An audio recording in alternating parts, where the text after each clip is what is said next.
what's up guys, I'm Sassy and Opinionated, your incorruptible champion of horrible truths. So Lazlack Buds wants a video on Gamergate. Why I love two lackluster butts? I mean, this shit has it all. Sexual coercion, corruption, and feminism, although those kind of seem like the same thing to me. For everybody in that, it's really sort of a personal thing. So it all started with the creation of a game called Depression Quest and one developer's very prostitutional promotion tactic. Basically, she scammed and fucked her way into the limelight in the indie gaming world, according to the statements of an unhappy former boyfriend. So a bunch of gamers, including 4chan's V, did what they did best and got their nerd rage going. They got really vocal about it. And then Zoe and her allies started firing back, saying that she was being harassed, which only fueled the flames as the butthurt barometer raised on both sides. Zoe and the journalist that she was literally in bed with didn't want to admit fault, so instead they go around and try to demonize the gamers. The journalist would try and spin facts to try to get them off the trail of their corruption. It was basically a big backpedaling shit hurricane, and all the honest journalists got caught in the crossfire. Really going into detail about it would be beating a dead horse by now, but basically neither side would give an inch. So by some twisted logic, feminists don't mind backing up somebody who would use her body to get ahead. Yeah, just kidding, feminists don't use logic, that's why they're called feminists. But they had their reasons to take their side against the gamers. You see, between them and the SJWs, they were trying to turn gaming into a complete cuckfest. Like how that Anita Sarkeesian chick would spot as many sexist tropes in video games as possible. I've heard it said that in the game of patriarchy, women are not the opposing team, they are the ball. As it provided an easy way to tap into adolescent male power fantasies. The belief that women are somehow a naturally weaker gender is a deeply ingrained, socially constructed myth. The fact that fat women and women with different body shapes aren't featured in these worlds reinforces the false notion that these women are less valuable and less worthy of recognition than those women whose bodies come closer to matching the cultural beauty standard. When a female character sits down, however, it's a completely different story. She sits like a delicate flower.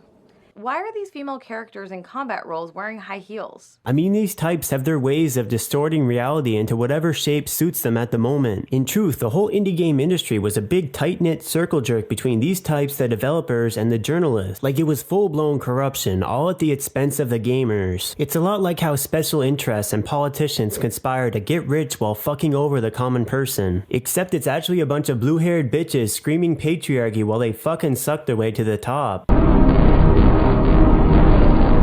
One of the first major tactics used by Gamergaters was to go right over the journalists' heads to their editors. Of course, they were hitting that SJW booty as hard as everybody else, so it didn't work. So they changed tactics, going over the editors' heads and emailing the sponsors instead. They had plenty of evidence of misconduct as the flame war was going strong on Twitter. Like the journalists were calling Gamergaters virgins, losers, neckbeards, virgins, you name it. And while they might have been right in some cases, this wasn't something that the sponsors were very pleased with. This tactic was having an impact and was obviously putting a lot of pressure on these journalists. So instead of just finally giving it up and admitting fault, they start publishing articles about how gaming as a culture doesn't exist. Clearly they've been spending a little bit too much time around those feminists. Obviously it failed. I mean, I don't know what it even really hoped to accomplish. I mean, that's like publishing an article that ISIS isn't real while they slaughter your dog on your front lawn. But anyways, the point is, neither of these tactics really yielded the desired result. And as a little, just a tiny side note, Gamergate is what killed 4chan. Or rather, turned it into a bit of a cuck farm, but I mean, cucks are dead inside, really. Basically, one of these women got mood drunk on her estrogen, so he completely cucked out, banned all Gamergate discussion, and left the site a year later. Last I heard of him, he was working for the European Union. Like, is feminist pussy that good? Are they just that fucking savage? So I guess I'm not the only one who finds women more attractive the more mentally unstable they are. Like some kind of I wanna punish them and fuck them same with my dick kind of boner.